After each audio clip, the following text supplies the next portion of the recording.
నువ్వు ఈ 30 దినాలు ఎలా రావాలంటే, ఈ 30 దినాలని కాదు, శుక్రవారం, ఆదివారం లేదా దేవుని దోసల చేత ఏర్పాటు చేయబడుతున్న నియమక కూటాల్లో క్రమంగా రావడం నేర్చుకో. వేగరమే రావడం, శ్రద్ధగా కూర్చో, హృదయపూర్వకంగా దేవుని ఆరాధించు, బలమైన వాక్యాన్ని ఆసక్తితో విను. అప్పుడు నీ హృదయం నుంచి బలమైన ప్రార్థన వస్తుంది. బలమైన ప్రార్థన చేసే వాళ్ళు భయభక్తులు కలిగి ప్రార్థన. క్రమంగా మందిరానికి రాలేని వాళ్ళు వేగరమే మందిరానికి రారు. వేగరమే మందిరానికి రాలేని వాళ్ళు శ్రద్ధగా కూర్చోరు. శ్రద్ధగా కూర్చోలేని వాళ్ళు హృదయపూర్వకంగా దేవుని ఆరాధించలేరు. హృదయపూర్వకంగా దేవుని ఆరాధించలేని వాళ్ళు ఆసక్తి కలిగి వాక్యం వినరు. ఆసక్తి కలిగి వాక్యం వినలేని వాళ్ళు బలమైన ప్రార్థన చేయలేరు. బలమైన ప్రార్థన చేయలేని వాళ్ళు మందిరంలో పరిచర్య చేయలేరు. అదే నువ్వు క్రమంగా మందిరానికి వచ్చేవాళ్ళు అయితే వేగరమే మందిరంకి వస్తాక అలవాటు పడతారు. వేగరమే మందిరానికి వచ్చేవాళ్ళు శ్రద్ధగా కూర్చుంటారు. శ్రద్ధగా కూర్చుని వాళ్ళు హృదయపూర్వకంగా దేవుని ఆరాధించడానికి ఇష్టపడతారు. హృదయపూర్వకంగా దేవుని ఆరాధించే వాళ్ళు అత్యాసక్తి కలిగి వాక్యం వింటారు. అత్యాసక్తి కలిగి వాక్యం వినే విశ్వాసి తన హృదయం నుంచి బలమైన ప్రార్థన చేయగలుగుతారు. బలమైన ప్రార్థన చేసే వాళ్ళు దేవుని మందిరంలో అందరికంటే ముందు వచ్చి దేవుని యందు భయభక్తులు కలిగి పరిచయం చేస్తారు. చప్పలు కొట్టి దేవుని నామమున పరిచయం. హల్లెలూయా. కాబట్టి ఇది నేర్చుకునే ప్రయత్నం చేద్దాం. అయితే నేను ఈరోజు మీకు వివరించేది ఏంటంటే ద బుక్ ఆఫ్ రెవల్యూషన్, అనగా ప్రకటన గ్రంథము. అందరు చెప్పండి, ప్రకటన గ్రంథం. ఇది చాలా ప్రాముఖ్యమైన గ్రంథం. అయితే మిమ్మల్ని ప్రకటన గ్రంథంలోకి వెళ్ళే ముందు ఒక క్వశ్చన్ వేయాలని నేను ఆశపడుతున్నాను, ఇష్టపడుతున్నాను. మీలో ఇంతవరకు బైబిల్ని చదివిన వాళ్ళు ఎంతమంది ఒకసారైనా? 1 టైం, వెరీ గుడ్, మంచిది. 2 times, 3 times, 4 time, okay. So 1 time ఒకళ్ళు, ఇద్దరు, ముగ్గురు ఉన్నారు. ఇచ్చోండి ప్రియులరా, బైబిలు చాలా ప్రామాణికమైన గ్రంథం అండి. మీలో కొంతమందికి ఒకవేళ చదువు రాకపోవచ్చు, లేదా కొంతమంది చదువు ఉండొచ్చు. కానీ బైబిల్ని చదవటం మొదట మీ జీవితంలో అధ్యయనం చేసుకోండి. ఎందుకు విషయం చెప్తున్నా అంటే, ఒకవేళ నువ్వు బైబిల్ని చదవకపోతే నువ్వు దేవుని రాజ్యానికి సిద్ధపాటు కాలేవు. నువ్వు ఎన్ని యూట్యూబ్లో నువ్వు వాక్యాలు విన్నా, ఎన్ని ప్రసంగాలు నువ్వు విన్నా, ఎన్ని ఉపవాస కోటలు నువ్వు పాలు పంచుకున్నా, లేదా ఎవరెవరో పెట్టే గాస్పెల్ మీటింగ్స్కి నువ్వు ఆటో కట్టించుకుని వెళ్ళినా, లేదా ఎక్కడెక్కడో నువ్వు తిరిగినా, టీవీలో చూసినా, నీ అంతటా నువ్వు దేవుడు అనుగ్రహించిన ఈ పరిశుద్ధ గ్రంథాన్ని నువ్వు చదవకపోతే నువ్వు ప్రపంచంలో జరిగే సంఘటనలో ఏమాత్రం తెలుసుకోలేవు. అసలు నీకు అర్థం కాదు. దేవుని దాసులు ఒక 50% ఇక్కడ మిమ్మల్ని సిద్ధపాటు చేస్తారు దేవుని రాజ్యానికి. కానీ మిగిలిన 50% నువ్వు సిద్ధపాటు అవ్వాలి. ప్రకటన గ్రంథము 1వ అధ్యాయం 3వ వచనాన్ని ఒకసారి చదువుతారా? మూలవాక్యం కావాలి. ప్రకటన గ్రంథం అందరం తీద్దామా? అందరం చేద్దాం. ప్రకటన గ్రంథము 1వ అధ్యాయము 3వ వచనం. సమయము సమీపిస్తుంది గనుక ఈ ప్రవచన వాక్యములు చదువువాడును వాటిని విని ఇందులో రాయబడిన సంగతులను గైకొనువాడును ధన్యులు. ఒకసారి దేవుని స్తోత్రం చెప్దామా? ఏమన్నాడండి? ఏం సమీపిస్తుందంట? సమయము సమీపిస్తుందంట.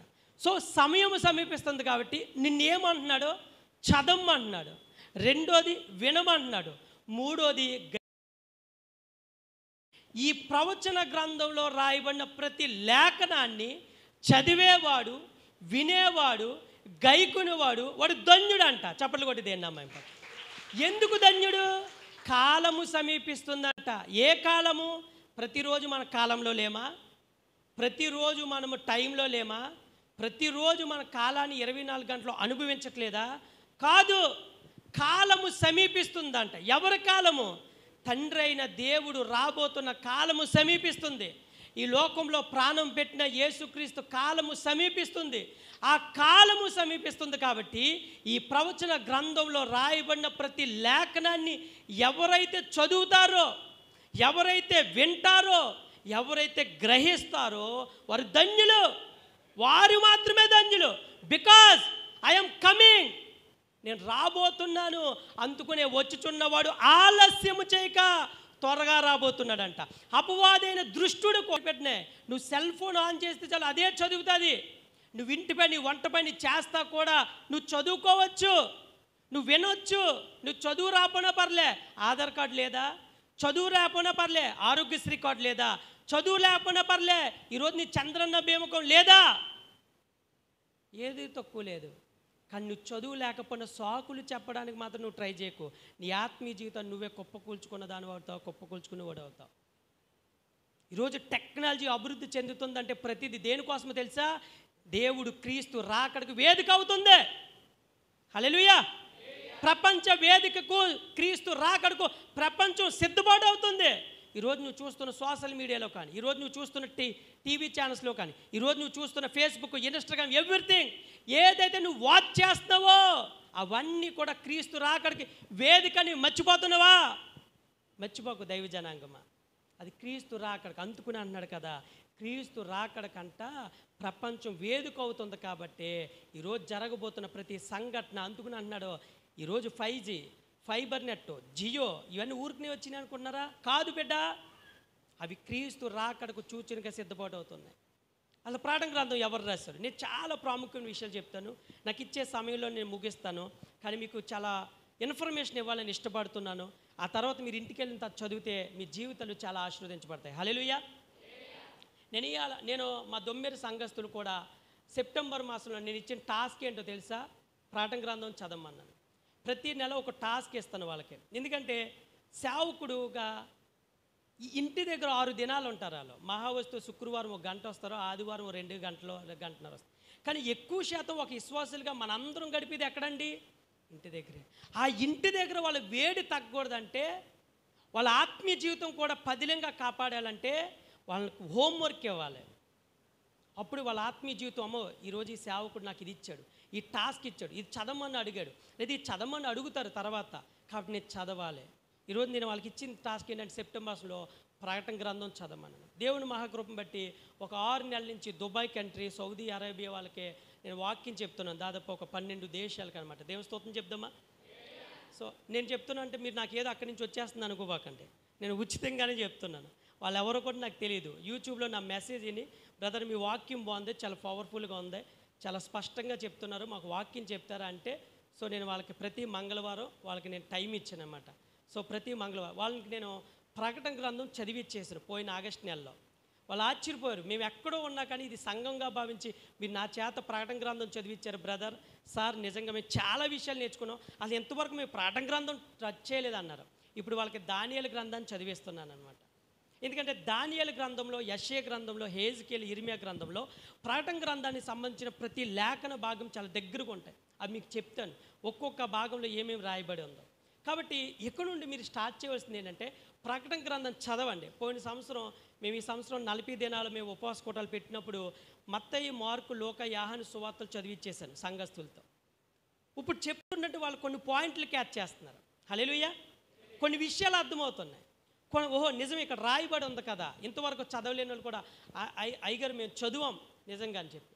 నేను ఒకసారి ఒంగోలు ప్రాంతంలో ఒక 7 సంవత్సరాల క్రితం వాక్యం చెప్పడానికి వెళ్తే ఒక అమ్మాయి సినిమా పెచ్చదన్నమాట. గోపి కూడా వచ్చాడు ఆ రోజు, తమ్ముడు అన్నయ్య. సినిమా పెచ్చది, భయంకరమైన సినిమా పెచ్చది. కానీ ఆ రోజు నేను యోబు గ్రంథం గురించి చెప్పి పరిశుద్ధ గ్రంథాన్ని చదవమని సూటిగా బోధించినప్పుడు, నేను మరలా ఒక 1 year తర్వాత ఒంగోలు ప్రాంతం దగ్గర అమ్మనపూర్ ప్రాంతంలో వాక్యం చెప్పడానికి వెళ్ళినప్పుడు ఆ సిస్టర్ గారు నాకు సాక్ష్యం చెప్పారు. అనయ్య ఒకప్పుడు సినిమా పెచ్చదాన్ని, కానీ మీరు వాక్యం చదివితే ఎంత దీవించబడతారో చెప్పినప్పుడు నేను చదవడం ప్రారంభించాను.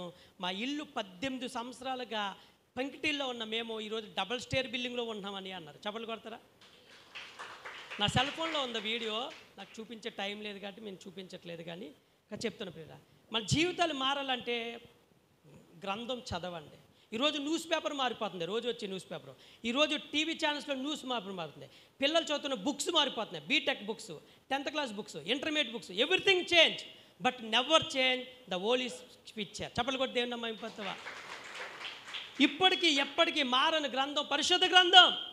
ఆ గ్రంథాన్ని చదవడం మన కొనులు ధన్యం అంట. ఓ తెల్లొచ్చి అంటదే, అమ్మా అయ్యా నువ్వు కుడిచిన ధన్యములే ధన్యములు తెలుసా అంటదు యేసుక్రీస్తు దగ్గరికి వచ్చి. అంటే యేసుక్రీస్తు పాలు తాగిన రొమ్ములే చాలా ధన్యములయ్యా అంటే యేసుక్రీస్తు మాట అన్నా ఏంటో తెలుసా?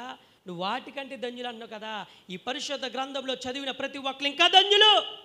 వాటిని గనుక్కున్న వాళ్ళు మరీ ధన్యులు అంటారు. దేవుని వాక్యం ఎంత పటిష్టమైందో తెలిసే ప్రియులరా, ఈరోజు ఈ పరిశుద్ధ గ్రంథం నీ చేతుల్లో నా చేతుల్లో పెట్టడానికి విలియం టిండేల్ కానీ, విలియం కేరీ కానీ, విక్లిఫ్ కానీ, జాన్ విక్లిఫ్ కానీ ఎంతోమంది ప్రాణత్యాగం చేస్తే మన దగ్గరకు వచ్చింది. ఎంతోమంది పోపులు దీన్ని అడ్డుకుంటే, ఎంతోమంది దీన్ని ప్రొటెస్టెంట్స్ కష్టపడి ప్రయాసపడి రాసి రాత్రుపగలు ప్రింట్ చేసి పరిశుద్ధ గ్రంథాన్ని ఇచ్చారు.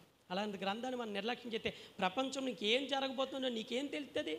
ఎన్ని సంవత్సరాల నుంచి విశ్వాసకు వస్తే మాత్రం, ఎన్ని సంవత్సరాలుగా నువ్వు మెల్లో ట్యాగ్ చేసుకుని క్రైస్తవురాలు 30 సంవత్సరాలు 40 సంవత్సరాలు 20 సంవత్సరాలు నాకు సీనియారిటీ ఉందని చెప్పుకుంటూ ఉపయోగం లేదు. దేవుడికి కావాల్సిన సీనియారిటీ కాదు, సిన్సియారిటీ. చప్పట్లు కొట్టి దేనమ్మా. హల్లెలూయా. నా దేవునికి కావాల్సిన సీనియారిటీ కాదు, సిన్సియారిటీ. నువ్వు 10 సంవత్సరాలే విశ్వాసగా బతుకు, కానీ సిన్సియారిటీగా ఉండు. 5 సంవత్సరాలే విశ్వాసగా బతుకు, బట్ సిన్సియారిటీగా ఉండు దేవుని విషయంలో, ఎవ్రీథింగ్. అప్పుడు దేవుడు నీ సిన్సియారిటీ తగ్గట్టుగా బహుమతి ఇస్తాడు. హల్లెలూయా. సో ప్రకటన గ్రంథాన్ని మొత్తం 22 చాప్టర్స్ ఉంటాయండి. ఎన్ని ఉంటాయి? చాలా ఫాస్ట్గా చెప్తాను. 22 చాప్టర్స్ ఉంటాయి. మొత్తం 104 వచనాలు ఉంటాయి. ఎన్ని వచనాలు ఉంటాయి? 104. మొత్తం 11,952 పదాలు ఉంటాయి. 11,952 పదాలు ఉంటాయి. ఒకసారి మీరు చెయ్యాలో చెప్పండి. ఒకసారి నేను మీలో వాకింగ్ చెప్పుకుంటానంటే ఒకసారి చూద్దాం. ఇలా చూడండి. ఇది దేని గుర్తు? పరిశుద్ధ గ్రంథానికి గుర్తు. ఇది దేని గుర్తు? పాటల పుస్తకానికి గుర్తు. ఇది దేని గుర్తు? డైరీ పెన్నుకు గుర్తు. ఇది దేని గుర్తు? చెప్పలే. నీతో పాటు ఇంకొకరు తీసుకురావడం గుర్తు. ఇది నీ కుటుంబానికి గుర్తు అనమాట. హల్లెలూయా. ప్రతిదీ ఒక సింబల్ ఉందన్నమాట. నువ్వు వచ్చినప్పుడు దేవుని మందిరం తేవాలి, పరిశుద్ధ గ్రంథాన్ని మోసి రావాలి. నువ్వు వస్తున్నప్పుడు నీతో పాటు పాటల పుస్తకం తేవాలి, పాటలు పాడడానికి. చక్కగా రాసుకోవడానికి పెన్ను డైరీ తేవాలి. నీతో పాటు ఇంకొకరు నడిపించడానికి సంసిద్ధం అవ్వాలి. తర్వాత నీ కుటుంబాన్ని తీసుకురావడానికి ఇష్టపడాలి. హల్లెలూయా. ఒకసారి ఇది చెప్పండి. ఇది దేని గుర్తు? మొట్టమొదటి నువ్వు మందిరానికి వస్తున్నావు కదా, ముందు నీ సేవకుడి కోసం, సేవకుడి కుటుంబం కోసం ప్రార్థన చేయాలి. వాళ్ళ హృదయాన్ని దగ్గరకు ఉంటారు. సంఘం 3 పనులు చేద్దాం. యాచ్, ప్యాచ్, డిస్పాచ్ అంటారు.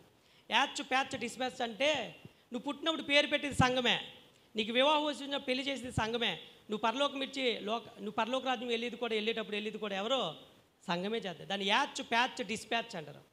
సో అర్ధరాత్రి ఫోన్ చేసినా వచ్చేది సేవకుడు, ఎప్పుడు తలుపు కట్టినా వచ్చేది సేవకుడు. సేవకుడు కుటుంబం కోసం ముందు ప్రార్థన చేయాలి. రెండోది ఇది చూపించండి. ఇది లోకంలో ఉన్న గవర్నమెంట్ ఎంప్లాయీస్ కోసం, ఇది గవర్నమెంట్ ఎంప్లాయీస్, ప్రైవేట్ ఎంప్లాయీస్ కోసం ప్రార్థన చేయాలి. ఇది చూపించండి. అందరికంటే ఎత్తుకుంటుంది. అధికారుల కోసం, నాయకుల కోసం ప్రార్థన చేయాలి.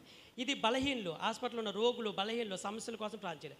ఇది చివరిగా నీ కోసం, నీ కుటుంబం కోసం ప్రార్థన చేయాలి. మనం ప్రార్థన ఎలా చేయాలి, కానీ ప్రార్థన ఎలా చేస్తాం, అందుకునే ప్రాబ్లం. ఆన్సర్ రావడం కొంచెం టైం పడుతుంది, బట్ ప్రార్థన ఎలా చేయాలి, అప్పుడు డైరెక్షన్ బాగుంటుంది. హల్లెలూయా. 10 చేతులు ఇచ్చాడు, 10 వేళ్ళు ఇచ్చాడు, ప్రతి వేలుకి ఒక గుర్తింపు ఉంది. హల్లెలూయా. సో మీలో ఎంతమంది డైరీ పెన్ తెచ్చుకున్న వాళ్ళు చేసి చూపించండి. మరి where is your pens and diaries? రాసుకుందాం. చాలా ప్రాముఖ్యమైన విషయాలు చెప్తాను. ఎందుకంటే ఇక్కడికి వస్తున్న ప్రతి దైవ సేవకుడు చాలా బలంగా వాడబడే దైవ సేవకులు కాబట్టి సంసిద్ధులై ఉండడం, get ready. Okay. So 22 chapters ఉంటాయి ప్రకటన గ్రంథంలో. మొత్తం 104 వచనాలు ఉంటాయి. 11,952 వర్డ్స్ ఉంటాయి, అంటే పదాలు ఉంటాయి. అసలు ప్రకటన గ్రంథాన్ని రాసింది ఎవరో? యాహాను. బాప్తిస్మిచ్చి యాహాను కాదు, 12 మంది శిష్యులైన యాహాను గారు రాశారు. ఎక్కడ రాశారు? పద్మస్ ద్వీపంలో రాశాడు. పద్మస్ ద్వీపం అంటే మధ్యధరా సముద్రానికి, ఏజియన్ సముద్రానికి మధ్యన పెద్ద పెద్ద దీవులు 15 ఉంటాయి. అందులో 150 దీవులు చిన్నవి ఉంటాయి. ఆ దీవుల మధ్యలో అతి ప్రాముఖ్యమైనదే పద్మస్ ద్వీపం. ఈ పద్మస్ ద్వీపంలో నుంచి యాహాను గారు 18 నెలలు ఉంటాడు. అందులో ఆ 18 నెలల్లో దేవుడు 4 సార్లు ప్రత్యక్షత అనుగ్రహించి, ప్రకటన గ్రంథం ఒకేసారి రాయబడలే, 4 సార్లు ప్రత్యక్షత అనుగ్రహించినప్పుడు ఒక్కొక్క ప్రత్యక్షతలో మొత్తం రాస్తాడు. అప్పుడు 22 చాప్టర్స్ రాస్తాడు. కాబట్టి ప్రకటన గ్రంథం చాలా ప్రాముఖ్యమైనది. మొత్తం 15 దీవులు ఉంటాయి, అవి పెద్దవి. 150 దీవులు చిన్నవి ఉంటాయి. మధ్యధరా సముద్రానికి, ఈ ఆసియన్ సముద్రానికి, అనగా ఏజియన్ సముద్రానికి మధ్యలో ఉండేదే ఈ పద్మస్ ద్వీపం. ఎందుకు యాహాను గారు అసలు పద్మస్ ద్వీపంలోకి వెళ్ళారంటే, మొదటి రోమా చక్రవర్తి ఎవరో రోమా చక్రవర్తి ఎవరో నీరో. ఆ నీరో చక్రవర్తి రోమా ప్రభుత్వం తగలబెట్టేసిన తర్వాత సెకండ్ చక్రవర్తిగా ఎన్నుకోయిన వాడే డొమిషియన్ చక్రవర్తి. ఆ డొమిషియన్ చక్రవర్తి కాలంలో అప్పుడు యాహాన్ని తీసుకెళ్ళి పద్మస్ దీపంలో వేస్తాడు. ఎందుకు యాహాన్ని పద్మస్ దీపంలో వేస్తంటే అకార్డింగ్ టు రోమన్స్, అంటే రోము ప్రకారం, రాజ్యాంగం ప్రకారం ఒక వ్యక్తి ఎప్పుడైనా సరే ఆ రోముకు చెందిన దేవీ దేవతలు మాత్రమే ఆరాధించాలి. అంటే ఆత్మీయ దేవత కానీ డొమిషియన్ దేవతలు కానీ ఉంటాయి. ఆ దేవతలన్నీ కూడా ఆరాధించాలి. సెకండ్ ఆరాధించవలసిన పర్సన్ ఎవరంటే ఆ రోమా చక్రవర్తి అధిపతిని మాత్రమే ఆరాధించాలి. ఇప్పుడు యాహాను ఎఫెసీ పట్టణం నుంచి అద్భుతమైన సువార్త చేస్తుంటే వెంటనే ఈ డొమిషియన్ చక్రవర్తి ఈ యొక్క యాహాను తీసుకెళ్ళి మొట్టమొదటి ఏం చేస్తే తెలుసా, ఒక ఎత్తైన పర్వతమే తీసుకెళ్ళి అక్కడి నుంచి సైనికులతో తోయించేస్తాడు. మనం మామూలుగా ఒక స్టెప్ దారితేనే కాళ్ళు చేతులు ఇడిగిపోతున్నాయి ఈ రోజుల్లో, కాల్షియం తక్కువైపోయి. అలాంటిది ఒక ఎత్తైన పర్వతమే తీసుకెళ్ళి యాహాను త్రోస్తే యాహాను చనిపోడు. ఆ తర్వాత ఒక నూనె, ఒక పెద్ద గంగాళంలో సలసల కాగుతున్న నూనెలో యాహాన్ని పెడితే యాహాన్ని అప్పుడు కూడా చనిపోడు, తేలుతాడు. డొమిషియన్ చక్రవర్తికి ఏమీ అర్థం కాదు. ఏంటిది, ఒక వ్యక్తి పైనుంచి వస్తే చనిపోవడం ఏంటి, ఒక నూనె కలకల కాగుతుంటే అందులో పెడితే ఒక వ్యక్తి చనిపోవడం ఏంటి, ఈ వ్యక్తి సామాన్యమైన వ్యక్తి కాదని చెప్పి అప్పుడు ఈ వ్యక్తిని సైనికులతో పంపించి పద్మస్తీపంలో పడవేస్తాడో. అక్కడ 118 నెలలు ఉంటాడో. ఆ తర్వాత మూడో చక్రవర్తిగా నెర్వే అని చక్రవర్తి వస్తే ఆ తర్వాత అతన్ని యాహాన్ని బయటకు తీసుకొస్తాడో. అప్పుడు ఎఫెసీ పట్టణంలో నుంచి గొప్ప సేవ చేస్తాడు. దేవుని మహిమ కలుగుగాక. ఎందుకప్పుడు యాహాను వయసు ఎంతో తెలుసా, 90 సంవత్సరాలు. ప్రకటన గ్రంథం రాయబడింది ఎప్పుడు తెలుసా, క్రీస్తు శకం 90 నుంచి 96లో రాయబడింది. 96లో యాహాను చనిపోతాడు. క్రీస్తు శకం 90 నుంచి 96 సంవత్సరంలో రాయబడింది. యాహాను రాసిన 3 పత్రికలు మొదట రాయలే. ఎఫెసీ పట్టణానికి వచ్చిన తర్వాత పద్మస్ దీపం నుంచి బయటకు వచ్చేసిన తర్వాత అప్పుడు రాస్తారు. అంతకుముందు రాసిందే ప్రకటన గ్రంథం. మొత్తం యాహాను 5 రాస్తారు. మొత్తం ఒకటే యాహాను రాసిన సువార్త రాస్తాడు. తర్వాత 3 పత్రికలు, అక్కడ 4, చివరికి ప్రకటన గ్రంథం, మొత్తం 5 పుస్తకాలు రాస్తారు. హల్లెలూయా. యేసుక్రీస్తు రొమ్మును ఆనుకున్న వ్యక్తి 5 పుస్తకాలు రాయగలిగాడు. ఇప్పుడు పద్మస్ దీపంలో 18 నెలలు ఉన్న తర్వాత బయటకు వచ్చిన తర్వాత ఆ పద్మస్ దీపంలో 4 సార్లు ప్రత్యక్ష పొంది. ఒకటి ప్రత్యక్షత, ఒకసారి తీయండి. ప్రకటన గ్రంథము 1:7 చదువుతారా ఒకసారి ఫాస్ట్గా. ఇదిగో ఆయన మేఘారుడై వచ్చుచున్నాడు, ప్రతి నేత్రము ఆయన చూచును, ఆయన పొడిచిన వారిను చూచెదరు, భూజనులందరూ ఆయనను చూచి రొమ్ము కొట్టుకుందురు. అవును, ఆమేన్.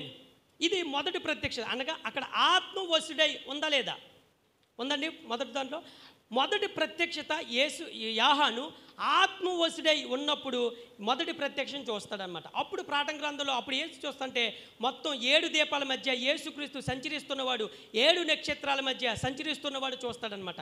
ఇంతకీ యాహాను అనుకుంటాడు, ఈ భూమి మీద యేసుక్రీస్తు చాలా సామాన్యంగా నాతో ఉన్నాడు కదా అని యాహాను ఆశ్చర్యపోయి ఎప్పుడైతే ఈ మొదటి ప్రత్యక్షతలోనే యేసుక్రీస్తుని చూశాడో 7 దీపాల స్తంభాల మధ్య 7 నక్షత్రాలు చేత పట్టుకుని 7 ఆత్మల మధ్య సంచరిస్తున్నప్పుడు యాహాను అంటాడు, ఇదిగో నేను ఆయన్ని చూసినప్పుడు చచ్చిన వాని వలె పడి తిని. హల్లెలూయా. అంటే సాష్టాంగపడ్డాడనమాట. కానీ ఈ రోజు చాలామంది యూట్యూబ్లో వస్తుందని తెలితే టచ్ నిలబడుతున్న వాళ్ళు పడగొట్టేస్తున్నాడు. యేసుక్రీస్తు పడిపోతున్న మనిషిని నిలబెట్టడానికి వచ్చాడు. కానీ ఈరోజు మనుషులు నిలబెడుతున్న వాళ్ళు పడగొట్టేస్తున్నారు. జాగ్రత్త. వాక్యం తెలియకపోతే ఒకవేళ నువ్వు కూడా ఈ నిజాలను నమ్ముతావు, నువ్వు కూడా అక్కడికి ఇక్కడ పరిగెట్టేస్తావు. అవసరంగా వాడుకో దేవుణ్ణి, లాటరీ టికెట్ లాగా. హల్లెలూయా, హల్లెలూయా. ఇప్పుడు చచ్చిన వాళ్ళ రెండో ప్రత్యక్ష చూపుతున్నా. ప్రకటన గ్రంథం 4:2. ప్రకటన గ్రంథం 4:2. ఆత్మవశుడినైతిని, అదిగో పరలోకమందు సింహాసనం వేయబడి ఉండెను, సింహాసనం నందు ఒకడు ఆసీనుడై ఉండెను. చాలండి. ఇప్పుడు రెండో ప్రత్యక్ష ఇది ఎప్పుడు కలిగింది, నేను ఆత్మవశున్న ఇదిగో ఒక సింహాసనం చూచి తిని అన్నాడు. మొదటి ప్రత్యక్షలో దీపస్తంభాల మధ్య సంచరించేవాడు చూస్తే ఇప్పుడు సింహాసనం ముందు ప్రత్యక్షమైన యేసుక్రీస్తుని చూడగలిగాడు. తర్వాత మూడో ప్రత్యక్షత 17:3. నేను కొంచెం ఫాస్ట్గా వెళ్తున్నాను. ప్రకటన గ్రంథం 17:3 చదవండి. అప్పుడు అతడు ఆత్మవశుడైన నన్ను అరణ్యమునకు కొనుపోగా దేవదూషణ 7 తలలను 10 కొమ్ములను గల చూచింది. ఇది మూడో ప్రత్యక్షత. అప్పుడు మొత్తం ఈ విధంగా చెప్తాడు, 7 తలలు కొమ్ములు కలిగిన స్త్రీని నేను చూచి తినని చెప్తాడు. 4వ ప్రత్యక్షత 21వ అధ్యాయం 10వ వచనం, ప్రకటన గ్రంథం 21:10 ఏంటండి? ఆత్మ వసునైన నన్ను ఎత్తైన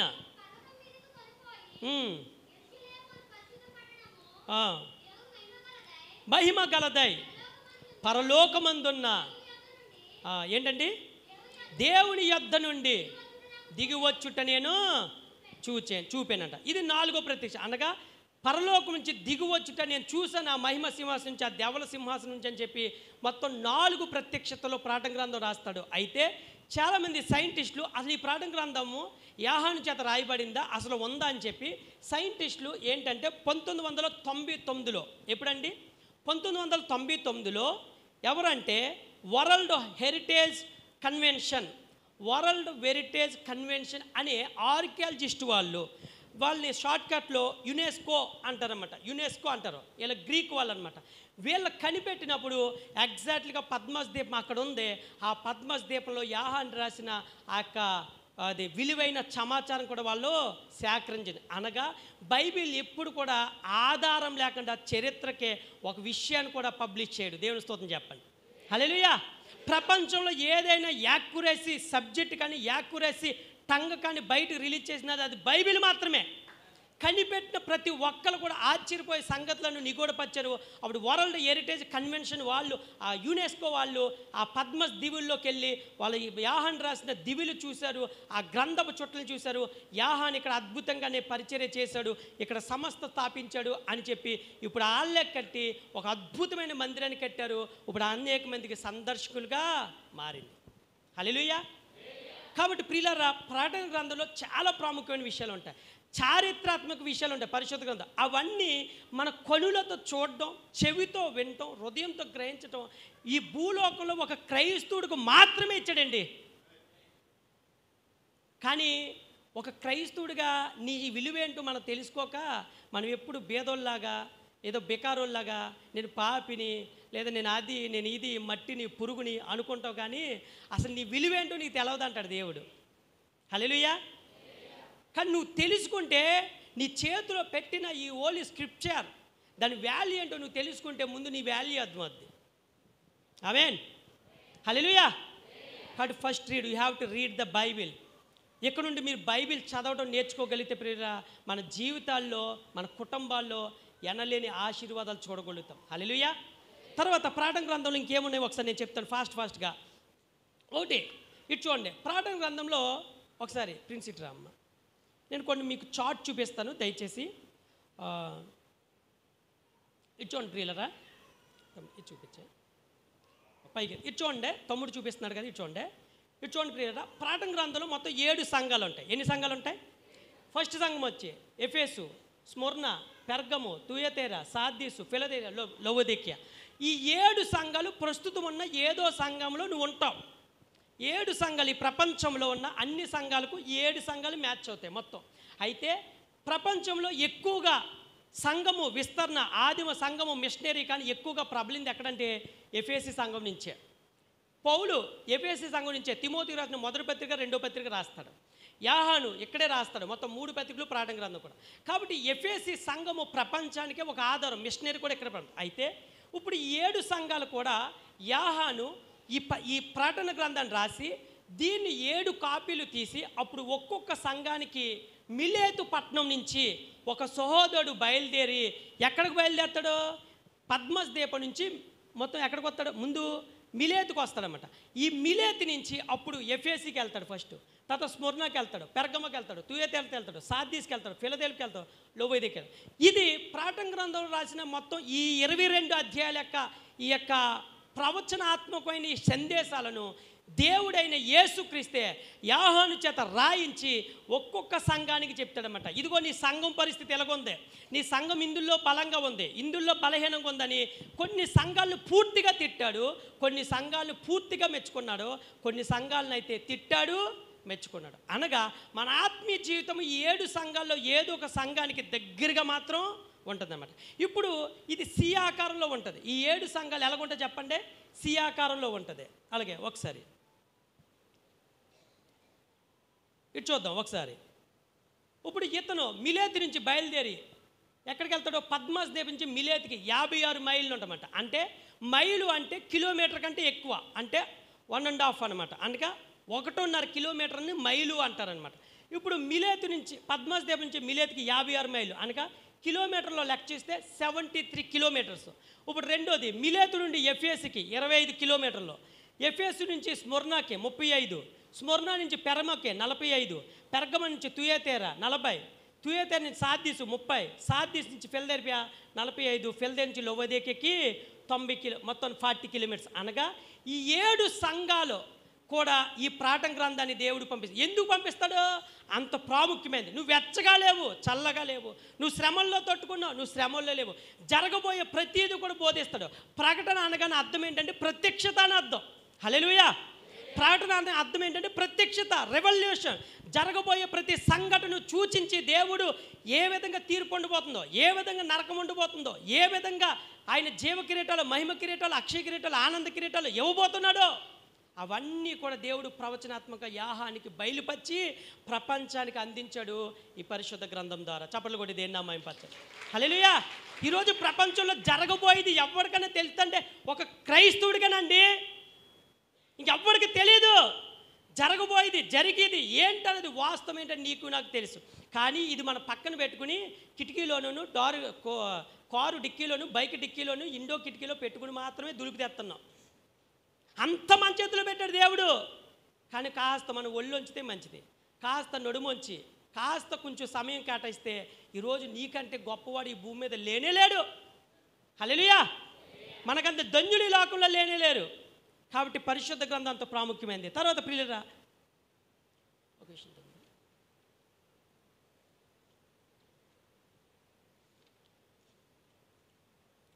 ఓకే అయితే ఇటు చూడండి ప్రియులరా. అయితే అసలు ప్రకటన గ్రంథంలో మొత్తం 66 పుస్తకాలు ఎక్కడెక్కడ ఏమి రాయబడిందో ఒకసారి ఫాస్ట్గా చెప్తాను చూడండి. ఆది కాండంలో మొత్తం ప్రకటన గ్రంథం అంటే ఆది కాండంలో రాయబడి ప్రకటన గ్రంథంలో ప్రస్తావించాడు. ఇప్పుడు ఆది కాండానికి ప్రకటన గ్రంథానికి చాలా దగ్గర సంబంధం ఉంటుంది. ఏంటో తెలుసా? చెప్తాను చూడండి. కొన్ని చెప్తాను. ఏంటంటే ఆది కాండంలో పాపం ప్రారంభమైంది, ప్రకటన గ్రంథంలో పాపం ముగిస్తుంది. ఆది కాండంలో కృపకు మనిషి దూరం అయ్యాడు, అది కృపకు దగ్గర అయ్యాడు అనగా పాపం చేసి. కానీ ఆది ప్రకటన గ్రంథంలో ఇంకా కృప అవసరం లే, శాశ్వతమైన దేవుడే నీతి సూర్యుడిగా మనకు ఉదయిస్తాడు. ప్రకటన గ్రంథంలో మనిషి బయటకు వెలివేయబడ్డాడు, కానీ ఆది కాండంలో మనిషి బయటకు తోసివేయబడ్డాడు, ప్రకటన గ్రంథంలో మనిషి నిత్యరాజ్యంలో ప్రవేశించాడు. ప్రకటన గ్రంథంలో మనిషి సిగ్గును, భయాన్ని, అవమానం తెచ్చుకున్నాడు, కానీ ప్రకటన గ్రంథంతో సిగ్గు, భయము, మనిషికున్న అవమానము కొట్టివేయబడింది. హల్లెలూయా. కాబట్టి ప్రకటన గ్రంథం ఆది కాండం చాలా దగ్గరగా నీకు ఉంటుంది. ప్రకటన గ్రంథంలో ఆది కాండంలో మనిషి జీవవృక్ష ఫలాల్ని తినమని పెడితే వాటిని విసర్జించుకున్నాడు. మరలా అదే జీవవృక్ష ఫలాలు సియోనులో నువ్వు ప్రకటన గ్రంథం ద్వారా తింటావు. దేవుని నామ చప్పట్లు కూడా దేని నామం. ఒక్క జీవవృక్ష ఫలం తింటే 6 నెలలు నీకు నాకు ఆకలి అవ్వదు. హల్లెలూయా.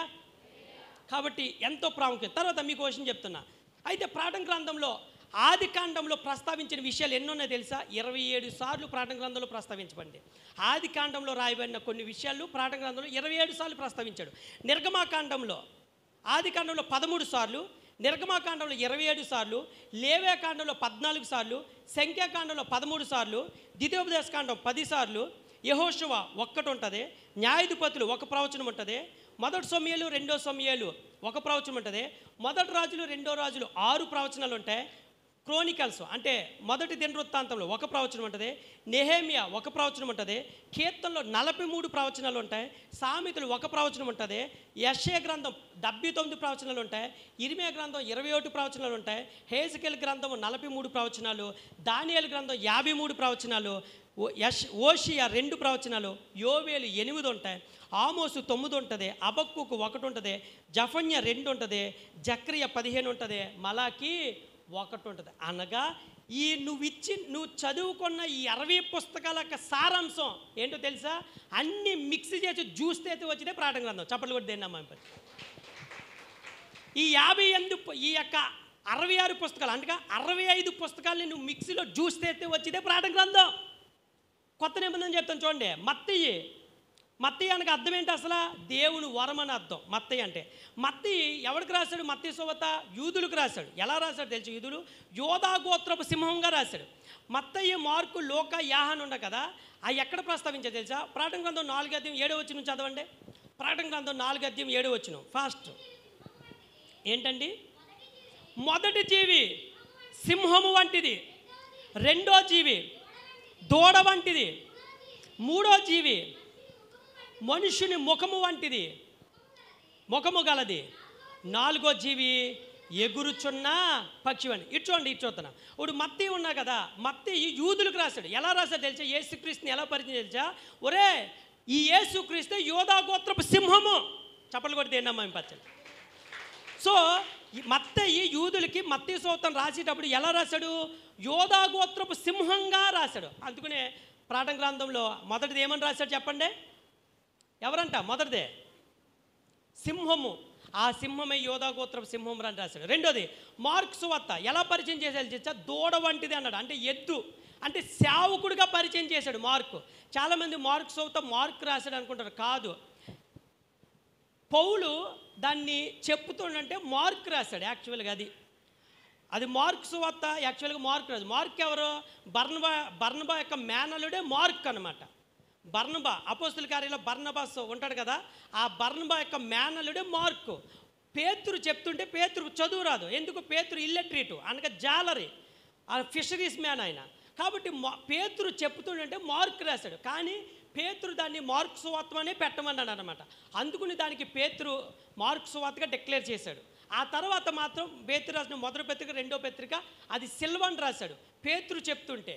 కాబట్టి మార్కు సువార్త, మార్కు అనగా అర్థం ఏంటంటే సుత్తు అని అర్థం. అనగా మార్కు యేసుక్రీస్తుని ఎలా పరిచయం చేశాడు అంటే సేవకుడిగా పరిచయం చేశాడు. అనగా ఎద్దుగా, దూడగా, మన కోసం బలి అయిపోయిన మన కొరకు బలి అయిపోయిన పాప పరిహార్థ బలిగా పరిచయం చేశాడు. తర్వాత లోక అనగా దేవుని వెలుగు అని అర్థం. లోక ఎలా పరిచయం చేశాడు? యేసుక్రీస్తుని మనుష్య కుమారుడిగా అనుకునే మనుషుని యొక్క ముఖము అన్నాడు ప్రకటన గ్రంథంలో, మనుషుని యొక్క ముఖము. కాబట్టి లోక మనుష్య కుమారునిగా పరిచయం చేశాడు. యాక్చువల్గా లోక డాక్టర్ అయినా, ఒక మంచి పెయింటర్ కూడా అయినా, చాలా ఉంటాయి బిరుదులు. లోక అపోస్తుల కార్యాలు, లోక సువార్త కూడా రాస్తాడనమాట. అయితే ఇంతగా లోక ఎవరికి రాస్తాడు? ఇంతకే తన ఫ్రెండ్ అయిన థియోఫిలకు రాస్తాడు. ఒకసారి లోక సువార్త 1:1 చదవండి. లోక సువార్త 1:1 ఘనత వహించిన థియోఫిలా. చాలండి. ఎవరంట? థియోఫిలా అంటే ఎవరు? లోక యొక్క ఫ్రెండే. థియోఫిలా నమ్ముడు, గొప్ప వ్యాపారవేత్త.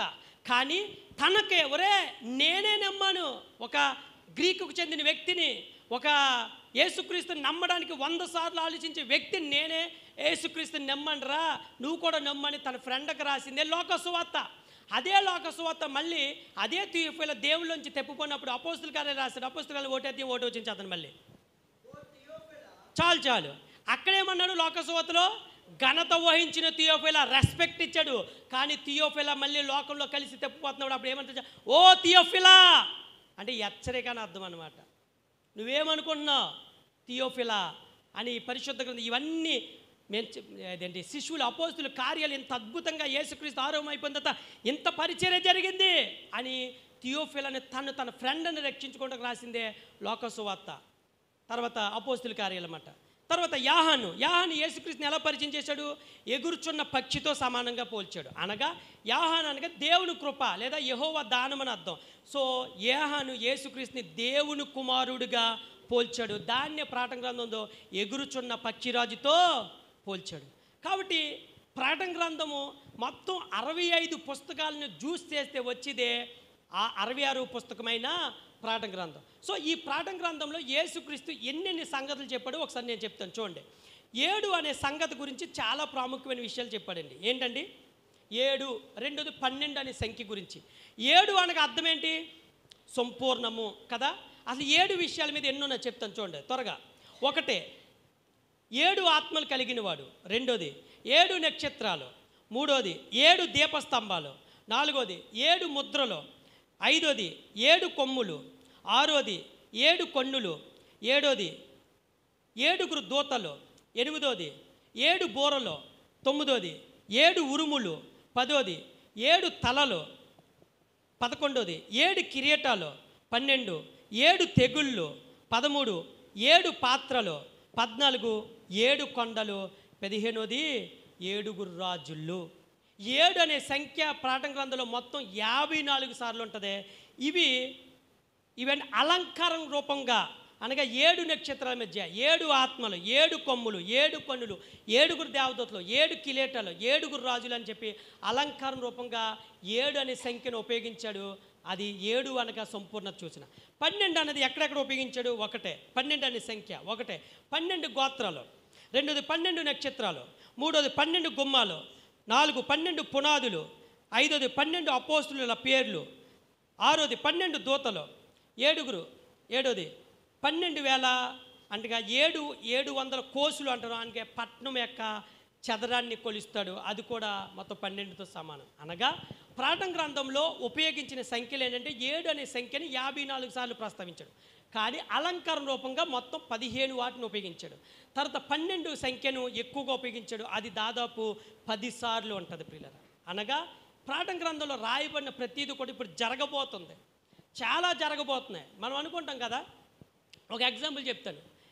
ఏమైనా వస్తువు నిలవరాని చోట నిలబడినప్పుడు ప్రతి నేత్రము దాన్ని చూచును అంటాడు ప్రకటన గ్రంథంలో. హేయమైన వస్తువు నిలవరాని చోట నిలబడినప్పుడు ప్రతి నేత్రము చూచును అంటే దానికి అర్థం ఏంటి? ఇటు చెప్తాను చూడండి.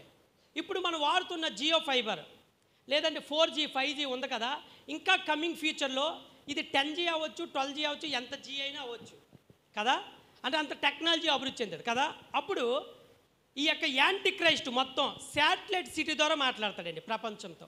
శాటిలైట్ సిటీ అనగా ఆడు అక్కడ కూర్చుని యెరూషలేములో కూర్చుని టెక్నాలజీని ఉపయోగించి శాటిలైట్ సిటీ ద్వారా మొత్తం అందరితో మాట్లాడతాడు. అప్పుడు నీవు నేను సెల్ ఫోన్లో టీవీలో మొత్తం చూస్తాం. ఈ యాంటీ క్రైస్ట్ అపవాదం అన్నవాడు ముందు అందరితో కూడా మొత్తం మంచిగా ఉంటాడు. అనగా ప్రపంచంలో ఉన్న అన్ని రాజ్యాలతో మంచిగా ఉంటాడు. వాస్తవం చెప్పాలంటే రాబో దినాల్లో ఒకటే కరెన్సీ రాబోతుంది. అంటే ఒక్కో దేశానికి ఒక్కో కరెన్సీ ఉంటుంది. కరెన్సీ అంటే డబ్బు. అలాగే ఒకటే లాంగ్వేజ్ రాబోతుంది. ఒకటే అన్నీ మార్చిపోతున్నాయి. మొత్తం ఒకటే సిద్ధాంతంలోకి వచ్చేస్తాయి. ఇప్పుడు యాంటీ క్రైస్ట్ ఏం చేస్తాడంటే అన్నీ ఒక తాటికి వచ్చిన తర్వాత ఇవి తాటిగా వచ్చేంతవరకు అందరి రాజ్యాలతో అందరి యొక్క ప్రధానమంత్రులతో రాజులతో మంచిగా బిహేవ్ చేస్తాడు. ఆ తర్వాత వాడు శాటిలైట్ సిటీ ద్వారా మాట్లాడతాడు. మాట్లాడి మెల్లమెల్లగా కొడుతున్నప్పుడు రాజ్యాలన్నీ ఏం చేస్తాయి తెలిసి అధికారము ఈ యాంటీ క్రైస్ట్కి అప్పగిస్తాయి. అప్పుడు అందరు కూడా ఈయన్ని నమ్ముతాయి.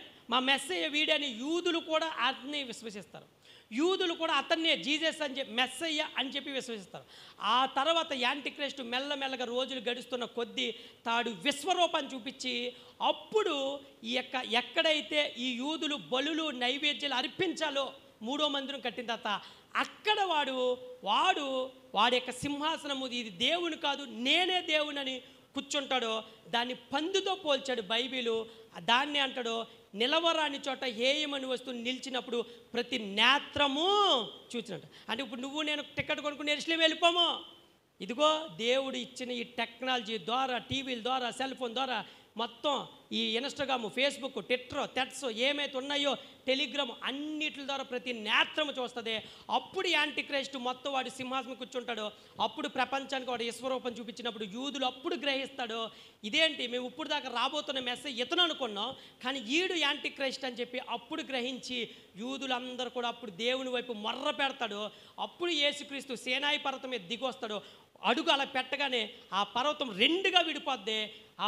ఓ భాగం అటు వెళ్ళిపోద్ది, ఓ భాగం ఇటు వెళ్ళిపోద్ది. మధ్యలో పెద్ద అగాధం ఏర్పడుతుంది. అప్పుడు యూదులు యేసుక్రీస్తే ఆ అగాధంలో నుంచి ప్రవేశింపజేసి అందరినీ రక్షిస్తాడు. చప్పట్లు కూడా దేన్ని నమ్మకపోవచ్చు. హల్లెలూయా. కానీ ఇదంతా రక్షణార్థం కోసం రోమాపత్రికలు ఉంటుంది. మనందరం ఎవరని తెలుసా? సంకర జాతి వాళ్ళము, అనగా అన్యులు. మన రక్షణార్థం కోసం యూదులకి కొంతకాలము ముసుగు వేయబడిందంట. ఏమైబడింది? ముసుగు వేయబడింది. కానీ వన్స్ యూదులు అది తెలుసుకోగలిగితే దేవుని రాకడ సంసిద్ధమై వచ్చేది. అలాగే 666 అనే ముద్ర రాబోతుంది.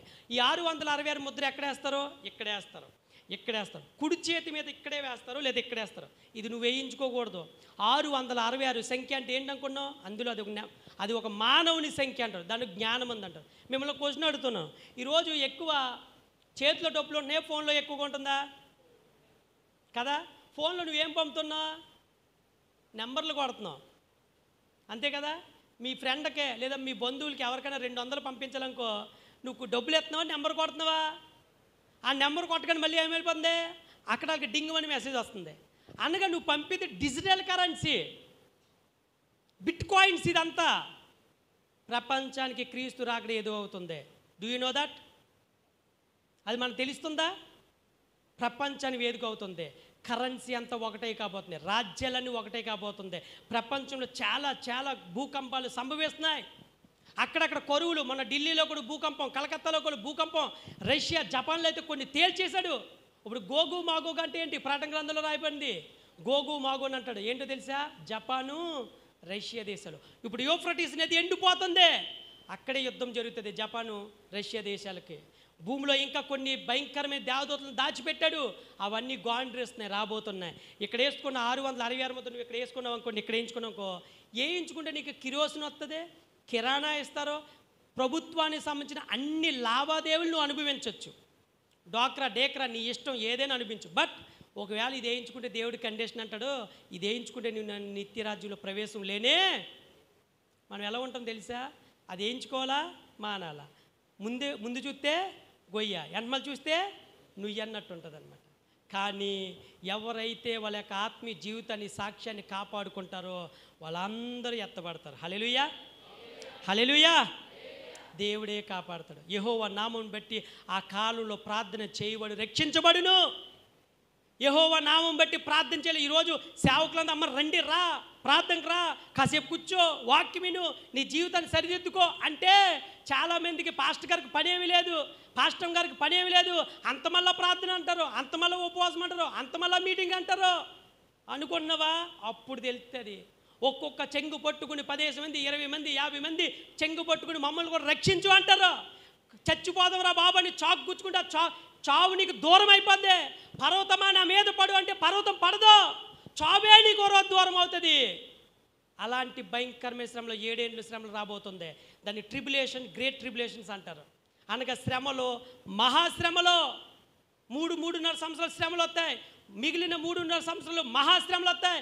ఒక్క తేలు కుడితే 6 నెలలు బాధపడతాడు మనిషి, నీళ్ళన్నీ రక్తంగా మారిపోతాయి, అన్ని చేపలు చెరువులు ఎండిపోతాయి. ఈరోజు వాటర్, అబ్బే కూలింగ్ వాటర్ లేకపోతే, ఫ్రిడ్జ్లో వాటర్ లేకపోతే దిగదో ముద్ద, అప్పుడు తాగుతావు నువ్వు. జాగ్రత్త. ఈరోజు బిర్యానీలు మొత్తం, చికెన్లు, పప్పులు, ముద్ద లేకపోతే ఒక 100 సంవత్సరాలు 50 సంవత్సరాలకి వెనక్కి వెళ్తే మన బతుకులేంటండి. మట్టి గుడిసెలో పడుకుంటే చాలా గ్రేటు, తుంగసాపు మీద పడుకుంటే చాలా ఎక్కువ. కానీ ఈరోజు దేవుడు దీవించి హెచ్చించి, ఒకప్పుడు రెస్టారెంట్కి వెళ్తే పెద్ద పెద్ద వాళ్ళు వెళ్ళేవాళ్ళు అనుకునేవారు. ఈరోజు మన ఇంట్లోనే యూట్యూబ్ చూసి అంతా యూట్యూబ్ మహిమ. లేడీస్ అందరూ వంటలో టక్క 2 నిమిషాలు అక్కగారు వంటలు చేసి పెట్టేస్తారు కదా. కానీ ఓ రోజు ఆకలితో అల్లమటించే రోజులు రాబోతున్నాయి తెలుసా. ఆకలితో అరిసే అరుపులు వస్తాయి, మంచినీళ్ళు దొరక్క. కనీసం అంటాడు కదా ధనవంతుడు, అబ్రహమా ఒక్క చిటికిని వెళ్తూ నా గొంతుకు తరపవయ్యా.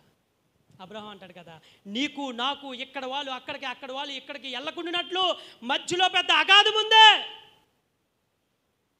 ఫ్రెండ్స్ ఒకసారి ఇట్రా, ఒకసారి ఇట్రా.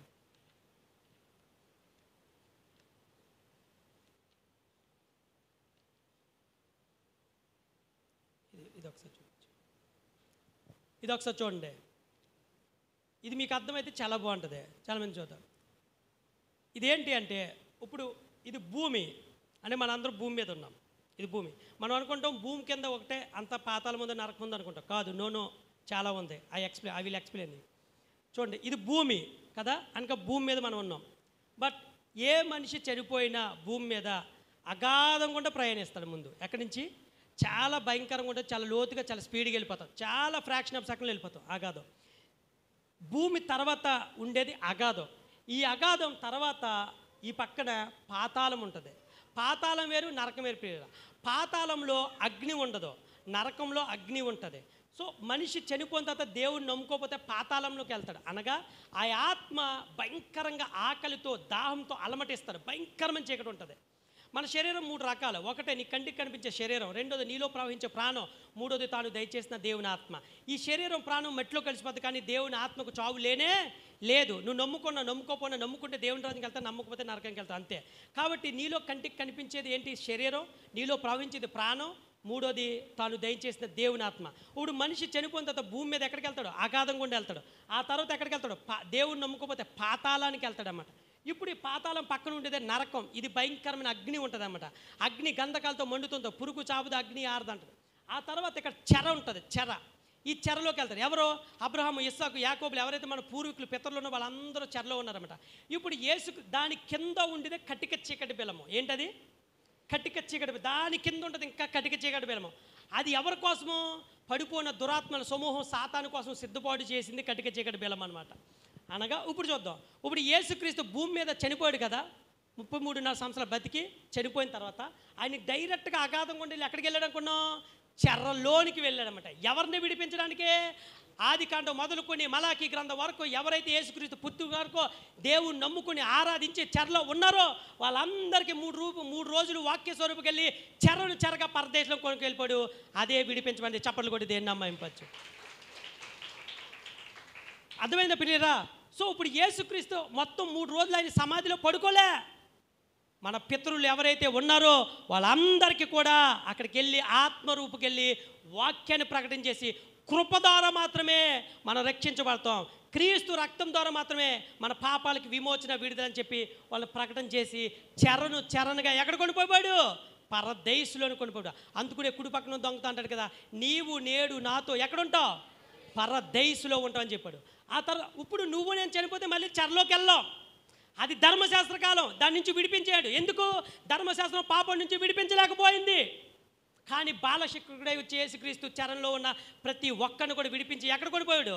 పరదేశంలో కొనిపోయాడు. ఇప్పుడు వాళ్ళందరూ నిత్య విశ్రాంతిలో ఉన్నాడు. కానీ కింద ఈ పాతాళం నరకం అలాగే ఉంది, కటిక చీకటి బిలం అలాగే ఉంది. కానీ ఎప్పుడైతే ఈ భూమి మీద యోహాను చెప్పిన ప్రవచనాలు జరుగుతూ ఉంటాయో, 1000 ఏండ్ల పరిపాలన జరుగుతూ ఉంటుందో, 1000 ఏండ్ల పరిపాలనలో 1000 సంవత్సరాలు సాతాన్ని కటిక చీకటి బిలంలో బంధిస్తాడు సాతాను. అప్పుడు యేసుక్రీస్తు 1000 ఏండ్ల పరిపాలనలో ఎక్కడ?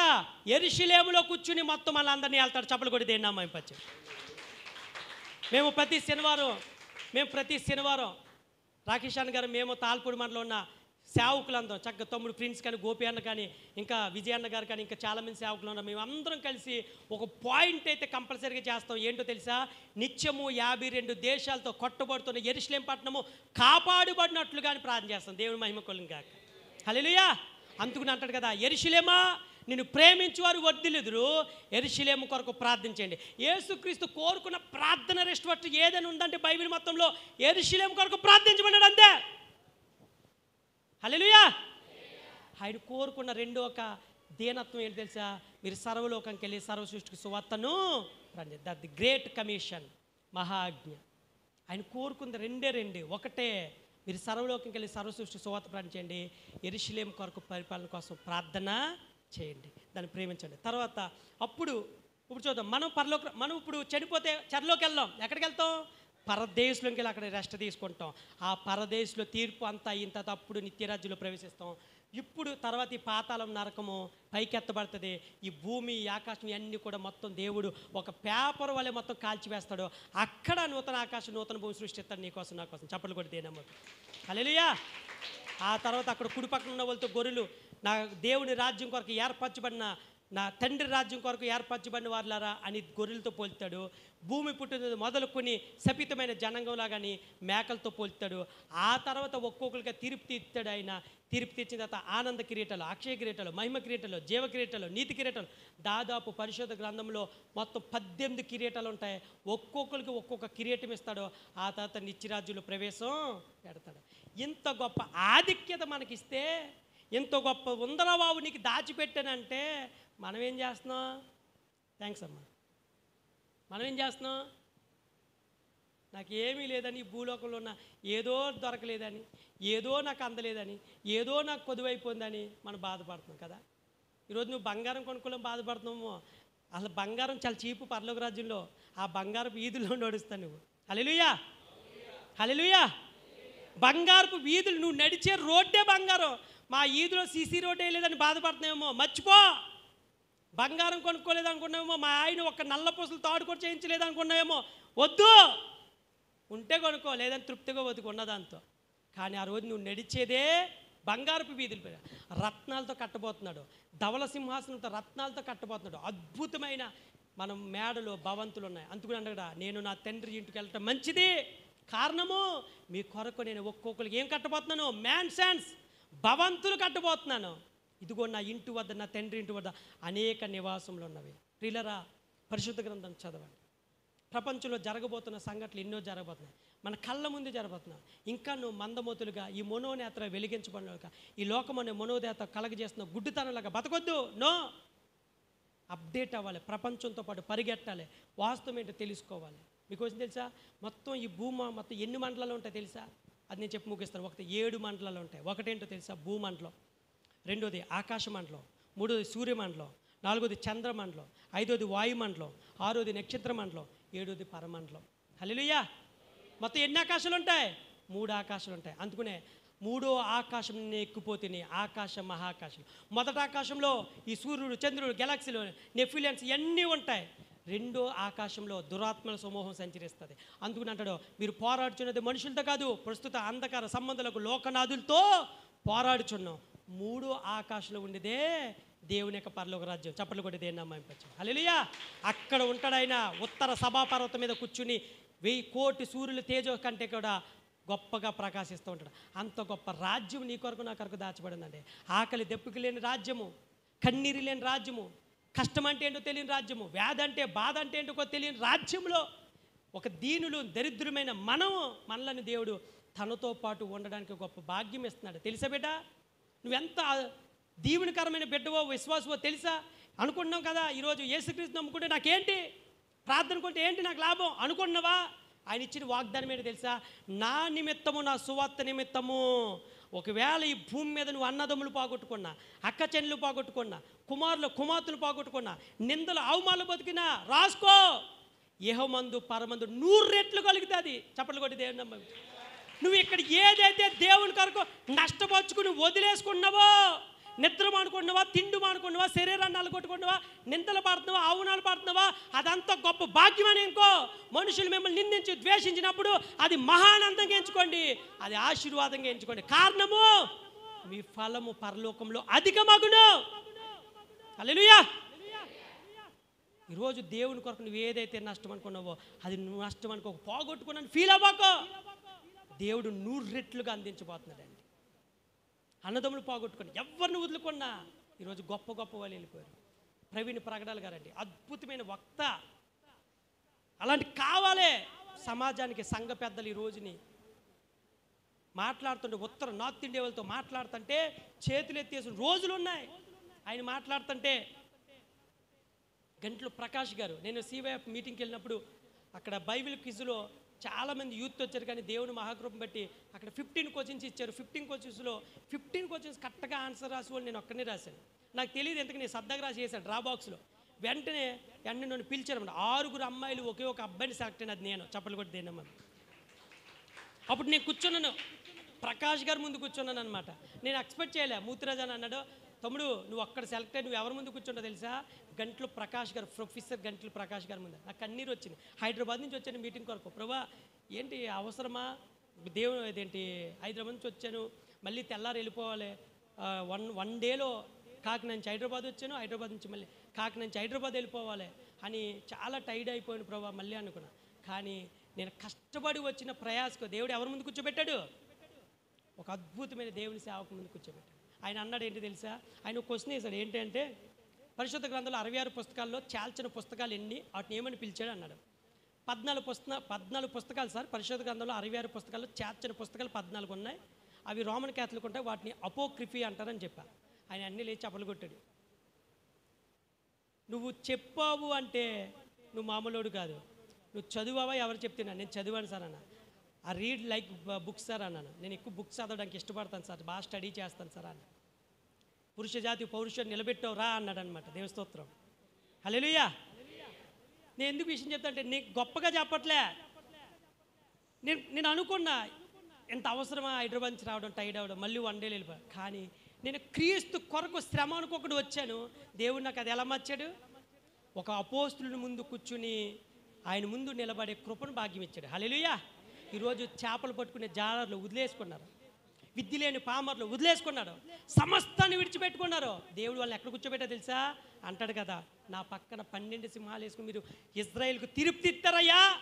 పేతురు అంటాడు, ప్రభువా నీకోసం అన్ని వదులుకొని వచ్చా, నాకేంటి? నా పక్కన 12 సింహాసనం మీరు తిరుపతి. హల్లెలూయా. ఈరోజు దేవుని మందిరానికి అమ్మ తల్లి అక్క ఓ మాట చెప్తున్నా, దేవుని మందిరానికి ఆలస్యంగా రాకు, పరిశుద్ధ గ్రంథం చదవడానికి నిర్లక్ష్యంగా ఉండబాకు, విశ్వాసుకు బతకడానికి తుమ్మితే తూలిపోయే నిలకడ లేని స్థిరత్వం లేని భక్తిని కొనసాగించబాకు. దేవుడు అక్కడ సమీపిస్తుంది, చాలా దగ్గరగా ఉంది. ప్రపంచంలో చాలా మన కళ్ళు చూస్తున్నాయి, అవి నాకు కాదులే, నాకు సంబంధం లేదులే అనుకోబాకు. దేవుడు నీకు ప్రతిదీ చూపిస్తున్నాడు. మెలకు కలుగు, నీ నువ్వు సిద్ధపడు. ఏ సంఘంలో నువ్వు నాటబడ్డావో సేవకుడికి లోబడు, సేవకురాలకు లోబడు, సంఘానికి విధేయత చూపించు, విశ్వాసులతో ప్రేమగా మాట్లాడు, పరిచర్య చేయి, కష్టపడు, సమయాన్ని హెచ్చించు, నీ భర్తను రక్షించుకో, నీ భార్యను రక్షించు. ఎంతమంది స్త్రీలు పురుషులు ఉండాలిగా, కానీ ఈరోజు ఇక్కడే కాదండి, చాలా సంఘాల్లో ఉన్న దౌర్భాగ్య స్థితి ఏంటంటే పురుషులు ఉండట్లేదు. చాలా సంఘాల్లో కుటుంబాలుగా వస్తున్నా అన్న పేరే కానీ స్త్రీల సంఖ్య ఎక్కువ, పురుషుల సంఖ్య తక్కువైపోతుంది. నీ భర్తకు అన్ని లిస్టు పెడతావు, కిరాణా లిస్టు. ఒక ఆదివారం ప్రార్థనకి వెళ్దాం రండి, ఒక శుక్రవారం ప్రార్థనకి వెళ్దాం, ప్రేమగా మాట్లాడు, ప్రార్థన చేయి, బతిమిల్లాడు. చివరిగా ఒక విషయం నేను చెప్పి ముగిస్తాను. ఈ పరిశుద్ధ గ్రంథము ఎంత ప్రాముఖ్యమైనది ఒకటి నేను చెప్పి ముగించేస్తాను, ఒక 2 నిమిషాలు మాత్రమే. 1784 సంవత్సరంలో 1784 ఒక చిన్న పాప పరిశుద్ధ గ్రంథం మీద ఆసక్తితో తన సేవకుడు పరిశుద్ధ గ్రంథాన్ని బోధిస్తే అబ్రహాము విశ్వాసిగా జీవించాడంట. ఆ విశ్వాసం కలిగిన మనం కూడా జీవిస్తే తండ్రికి ఇష్టంగా మారుతామంట కదా అని ఆ పాస్ట్ గారు చెప్పిన అక్క సందేశం విని 12 సంవత్సరాల పాప పరిశుద్ధ గ్రంథం నేను చదవాలి, కొనుక్కోవాలని ఆశపడి 1784 సంవత్సరంలో. అప్పటికి ఇంకా ఇంత టెక్నాలజీ లేదు, అప్పుడు ఇంకా రాతి పలకల మీద రాస్తున్నారు, పేపర్ కాగితాల మీద రాస్తారు. అప్పటికి ఇంకా వాళ్ళ నాన్నగారికి టీబీ వ్యాధి వచ్చింది. వాళ్ళ నాన్నగారి దగ్గరికి, డాడీ ఫాస్ట్గా చెప్పారు, విశ్వాసంతో ఉంటే మనకున్నది ఏదైనా పోద్దంటది. నువ్వు విశ్వాసంతో ఉండు డాడీ, మీకోసం ప్రార్థన చేస్తాం, నీకున్న టీబీ వ్యాధి తగ్గుతుంది. అబ్రహాము విశ్వసించాడంట అని తండ్రి గురించి చెప్పింది. తర్వాత తన బంధువురాలు ఉంటే అక్కడికి వెళ్ళి ప్రతిరోజు 1 గంట సమయం కేటాయించి ఆవిడ చదువురాదు, ఆ చిన్న పాపకే అప్పుడు చదువులు కూడా అంత లేవు, స్త్రీలు చదువుకోకూడదు. ఆవిడ చదువుతుండంటే ఈ చిన్న బిడ్డ వినిదనమాట. విని ప్రతిరోజు దేవుళ్ళలో బలపడేది. 12 సంవత్సరాల పాప. ఓ రోజు అందే, అక్క నేను కూడా బైబిల్ నీలాగా చదవగలిగి రాయగలిగితే ఎంత మంచిది అందే. అమ్మా నువ్వు ముందు రాయడం కాదు, చదవడం కాదు, ముందు నువ్వు అక్షరాలు నేర్చుకుంటే కష్టపడి ఒక 2 years అక్షరాలు నేర్చుకుంది. చిన్నగా రాయడం మొదలుపెట్టింది, ఆ తర్వాత చిన్నగా చదవడం మొదలుపెట్టింది. అప్పుడు ఆ అక్క దగ్గరికి వచ్చి అందే, ఒక 4 years 5 years తర్వాత, అక్క ఇప్పుడు పరిశుద్ధ గ్రంథాన్ని నేను కూడా చదవగలిగి రాయగలుగుతుందా, ఈ గ్రంథం నేను కొనుక్కోవాలని ఉందా అక్క అందే. అమ్మా ఈ గ్రంథం ఇప్పుడంటే నా చేతుల్లో చాలా ఈజీగా వచ్చేస్తున్నాయి, 300 400 పెడితే వచ్చేస్తున్నాయి. ఇంకా మంచి గ్రంథాలు కావాలంటే 2 ఏళ్ళు 3 ఏళ్ళు పెడితే వచ్చేస్తూ ఉంటుంది. కానీ మీ క్వశ్చన్ చెప్పిన ఆ చిన్న బిడ్డ 1784 ఆ సంవత్సరాల్లో తన చేతుల్లో పరిశుద్ధ గ్రంథం చదువుకోవడానికి కొనడానికి ఒక 15 సంవత్సరాల పాప 6 సంవత్సరాలు కష్టపడి పుల్లలు ఏరి రోడ్డు పక్కన కూర్చుని పుల్లలు అమ్మి, వాళ్ళ ఇంట్లో కోడ్లు ఉంటే కోడిగుడ్లు పెడితే రోడ్డు పక్కన కూర్చుని కోడిగుడ్లు అమ్మి పుల్లలు ఏరి పుల్లలు అమ్మి 6 సంవత్సరాలు కష్టపడి 42 కిలోమీటర్లు నడిచెళ్ళి ఈ పరిశుద్ధ గ్రంథం కొన్నదే ఆవిడ పేరే మేరీ జోన్స్. చప్పట్లు కొట్టి తిన్నాము. ఆవిడ పేరే మేరీ జోన్స్. ఆవిడకున్న ఇంట్రెస్ట్ చూసి ఇంగ్లాండ్లో ఉన్న థామస్ గారు, చార్లెస్ గారు, ఇంత పరిశుద్ధ గ్రంథం ఇంత అవసరమా, ఒక పాప 6 సంవత్సరాలు కష్టపడి పుల్లలు ఏరుకుని అమ్ముకుని కోడిగుడ్లు అమ్ముకుని 42 కిలోమీటర్లు నడిచొచ్చి చిన్న పాప 15 సంవత్సరాల పాప బైబిల్ అడిగి ఏడ్చిందంట. ఆ థామస్ గారు అనంట, అమ్మా ఎప్పుడు వస్తుందో తెలీదు, 3 బైబిల్ ఉన్నాయి, ఆల్రెడీ 3 బైబిల్కి డబ్బులు ఇచ్చేసారు అడ్వాన్స్, నీకు ఇవ్వడం కుదరంటే 2 గంటల సేపు ఏడ్చిందంట. Father I want Bible, I want buy a Bible, please give me అందంట. 2 గంటలు చెప్పి ఏడ్చిన తర్వాత ఫాస్ట్గా హృదయం కంగారు పడి ఆయనకి ఏదో విషయం చెప్తానేమని ఆ చిన్న బిడ్డల చేతిలో పెట్టాడంట. సంతోషంగా ఆనందంగా ఇంటికి వచ్చి బైబిల్ చదివాడు. ఆ తర్వాత థామస్ గారు ఇంగ్లాండ్కి ట్రాక్స్ సొసైటీ అని చెప్పి ఒక సంస్థ ఉంటుంది. వాళ్ళకి రాశారనమాట, అయ్యా ఇండియాలో బైబిల్ కోసం చిన్న బిడ్డ 15 సంవత్సరాల పాప 42 కిలోమీటర్లు నడిచి వచ్చింది అయ్యా. 6 సంవత్సరాలు కష్టపడినంట.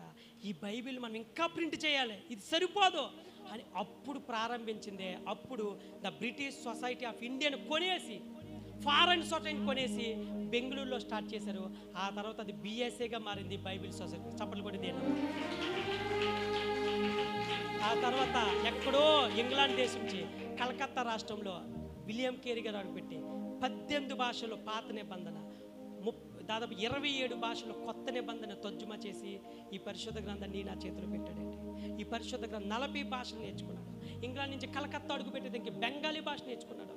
తన బిడ్డలు ఇద్దరూ విష జ్వరాలతో చనిపోయాడు. తన భార్య పిచ్చదైపోయి ఒకరోజు విలియం కేరీని చంపడానికి వెళ్ళిపోయింది. వద్దు ఇండియా అంటే వచ్చావు, నా బిడ్డలు పోగొట్టుకున్నాను, తెల్లారితే తర్జుమా చేస్తామందామనేటప్పటికి ప్రింటింగ్ ప్రెస్ కాల్ చేశారు దొండకులు. ఓ పక్కన ఇంకో న్యూస్ వచ్చింది, నీ కొడుకు చనిపోయాడని. నువ్వు పరాదేశస్తుడు ఇక్కడ కప్పెట్టకూడదంటే